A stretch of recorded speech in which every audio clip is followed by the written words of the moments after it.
Everyone, welcome to my channel. आज का हमारा टॉपिक रहेगा आधुनिकीकरण के रास्ते।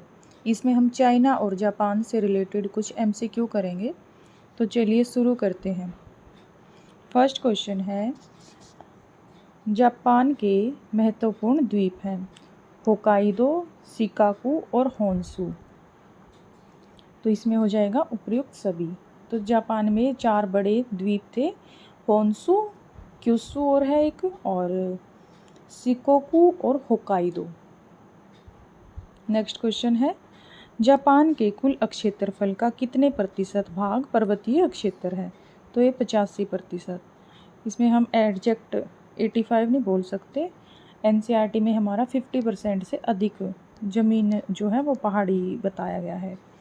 नेक्स्ट क्वेश्चन है, जापान में कितने प्रतिशत क्षेत्र पर कृषि होती है? तो ये 14% क्षेत्र पर कृषि होती है। जापान की बुनियादी फसल क्या है? चावल जापान की बुनियादी फसल है। किस शताब्दी के अंत में वास्तविक सत्ता जापान में शोगुनों के हाथों में आ गई थी? तो ये 12वीं शताब्दी में।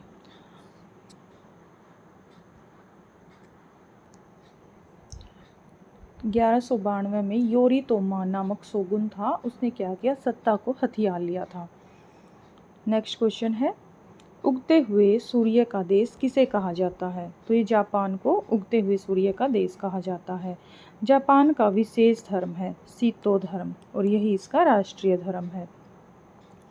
शोगुन किस भाषा का शब्द है? शोगुन जापानी भाषा का शब्द है। और जो शोगुन वर्ड है इसका क्या मीनिंग होता है? प्रधान सेनापति। नेक्स्ट क्वेश्चन है, तोकुगावा वंश के लोग शोगुन पद पर रहे। तो ये 1603 से लेकर 1867 के बीच। इसके बाद मुत्सोहितो है वो सम्राट बना था। और कितने वर्ष की आयु में बना था? 15 साल की उम्र में ये सम्राट बना था। नेक्स्ट क्वेश्चन है, किस शताब्दी के मध्य तक यीदो या एदो भी बोला जाता है इसको, एदो, विश्व का सबसे अधिक जनसंख्या वाला शहर बन गया? तो ये 17वीं शताब्दी के मध्य तक है। ये दो सबसे ज़्यादा जनसंख्या वाला, इसमें 10 लाख से भी ज़्यादा जनसंख्या थी और 6 बड़े नगर थे वो जापान में उभरे थे। इसमें से कुछ हैं ओसाका, क्योतो, नागासाकी। इनकी जनसंख्या भी 50,000 से ज़्यादा थी। जापान में आरंभ में छपाई की जाती थी। तो आरंभ में छपाई लकड़ी के ब्लॉकों से की जाती थी। जापान में पाश्चात्य ज्ञान विज्ञान की पुस्तकों पर प्रतिबंध हटा दिया गया। ज्ञान विज्ञान की पुस्तकें जो पाश्चात्य से आई थी उनको 1720 में इनसे प्रतिबंध हटा दिया। पुर्तगालियों ने जापान में सर्वप्रथम प्रवेश किया। तो 1543 में पुर्तगालियों ने 23 सितंबर 1543 में सातसुमा रियासत थी जो उसने इनका स्वागत किया था। नेक्स्ट क्वेश्चन है, कामाडोर पेरी अपने जहाज़ों सहित जापान पहुंचा। तो ये कब पहुंचा था? 3 जुलाई 1853 को। और राष्ट्रपति थे वहाँ पर फिलमोर। अमेरिका के राष्ट्रपति उस टाइम फिलमोर थे। इन्होंने इसको जापान भेजा था और उपहार के रूप में पश्चिमी तार और रेल व्यवस्था के कुछ नमूने लेकर ही आया था। फिर ये नेक्स्ट ईयर और आया 1854 में। नेक्स्ट क्वेश्चन है, जापान में तोकुगावा वंश या शोगुन को हटाकर सम्राट के शासन की पुनः स्थापना की गई। तो ये 1868 में की गई थी। नए संविधान में मताधिकार सीमित कर दिया गया 1889 में। सम्राट को निम्नलिखित का वंशज माना गया। तो किसका वंशज माना गया था? सूर्य देवी का वंशज माना जाता था। मंत्रिपरिषद का गठन करने के बाद कितनी तरह के पद रखे गए? तो ये 3 तरह के पद रखे गए थे। कितनी आयु वाले नवयुवकों के लिए कुछ समय के लिए सैनिक सेवा अनिवार्य बना दी गई? तो ये 20 वर्ष तक के हर नवयुवक को सैनिक सेवा देनी अनिवार्य होती थी।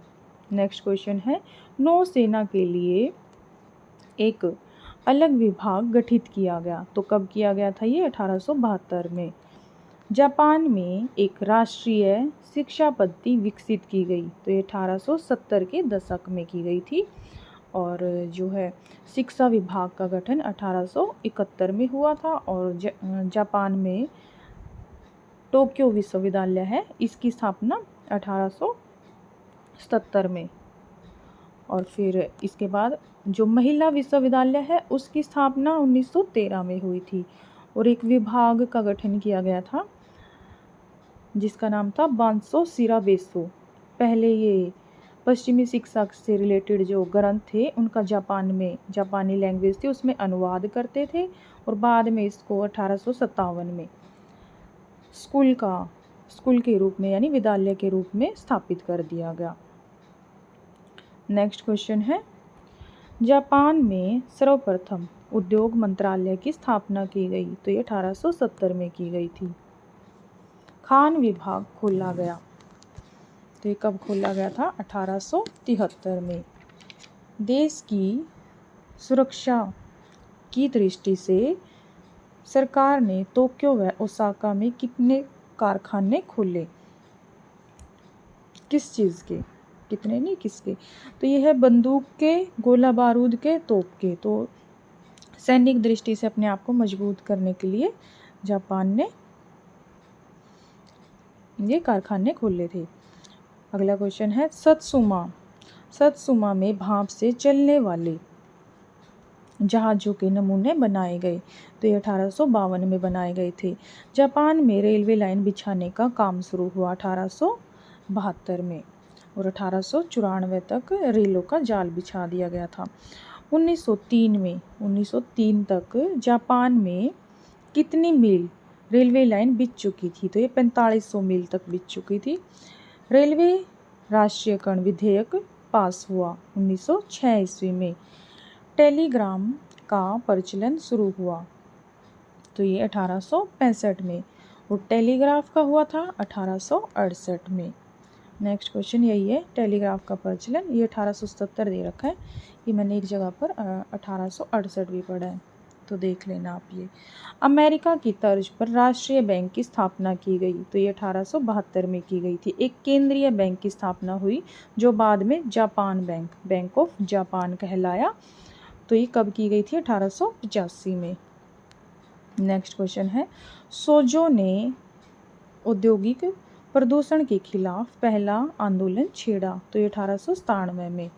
जापान में फिल्में बननी शुरू हुई 1899 में। जापान में पहला रेडियो स्टेशन खुला, ये 1925 में खुला था।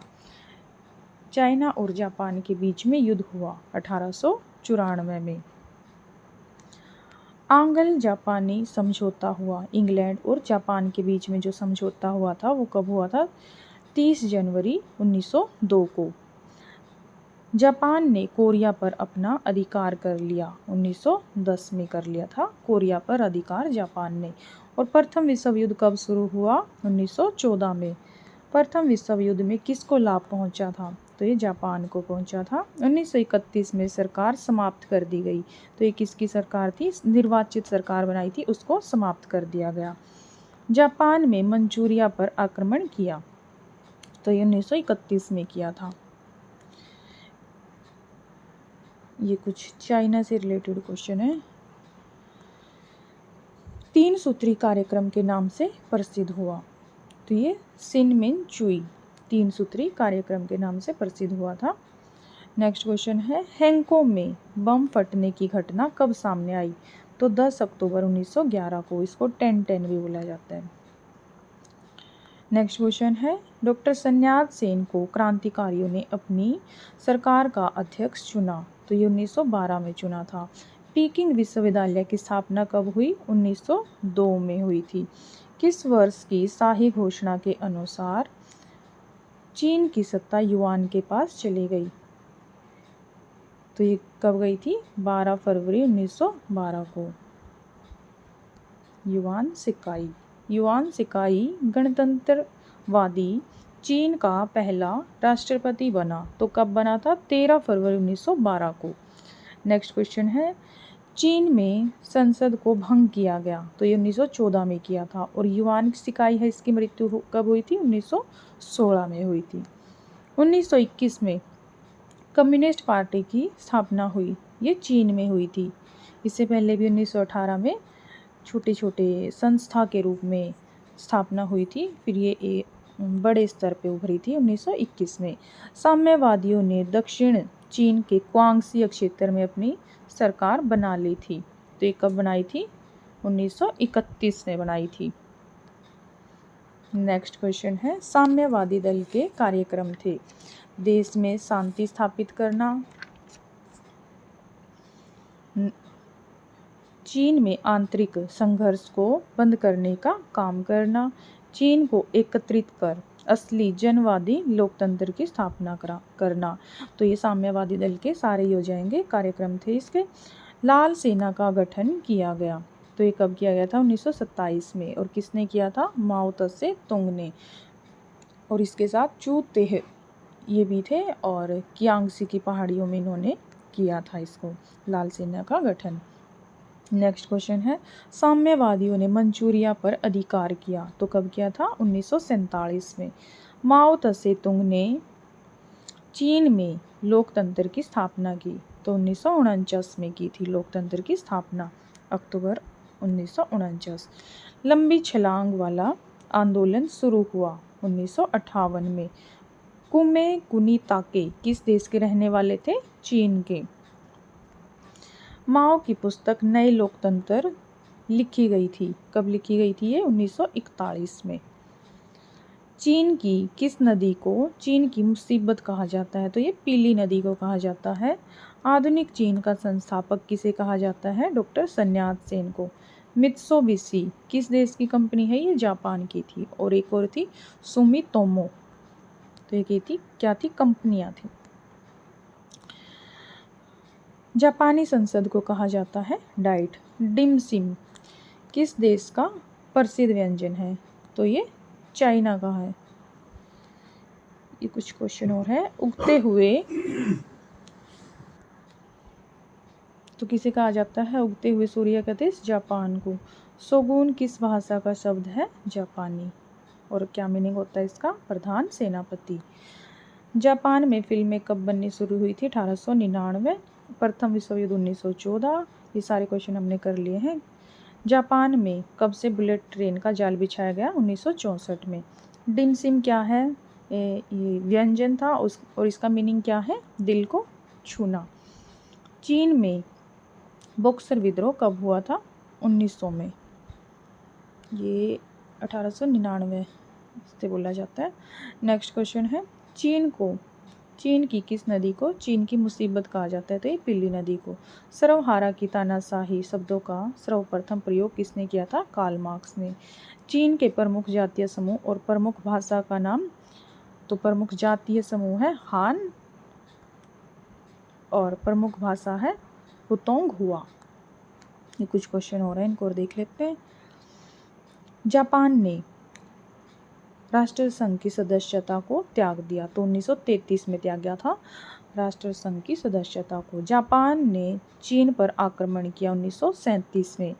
इटली ने आत्मसमर्पण किया, कब किया था? 1943 में, जो द्वितीय विश्व युद्ध था उसमें।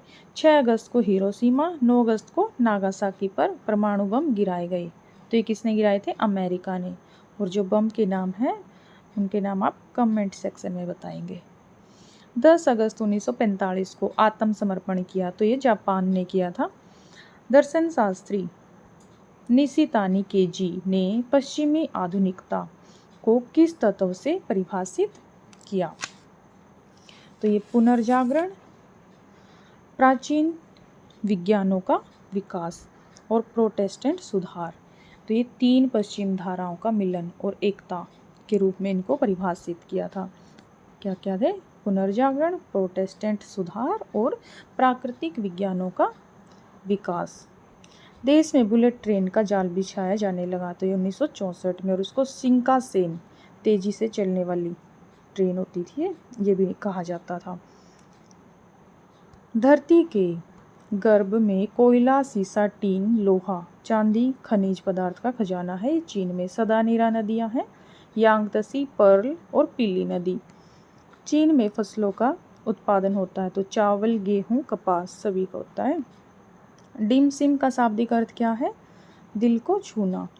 चीन में मानसू सम्राट कांग हसी ने विदेशी व्यापारियों को तटवर्ती बंदरगाहों में व्यापार करने की अनुमति दी थी। तो ये कब दी थी? 1685 में। चीन के मांचू वंश के खिलाफ राज्य क्रांति आई 1911 में। बॉक्सर दल के लोगों ने विदेशी लोगों पर आक्रमण शुरू कर दिए तो 1899 में। चीन में गणतंत्र की स्थापना हुई 1911 में। चीन में गणतंत्र की स्थापना किसके नेतृत्व में हुई थी? तो डॉक्टर sun यat-sen के नेतृत्व में। चीन में मांचू राजवंश ने मिंग वंश से सत्ता प्राप्त की थी तो ये 1619 में की थी। बॉक्सर विद्रोह चीन में हुआ, ये कई बार आ लिया। ये 1899 में शुरू हुआ था, 1901 या 2 तक था शायद।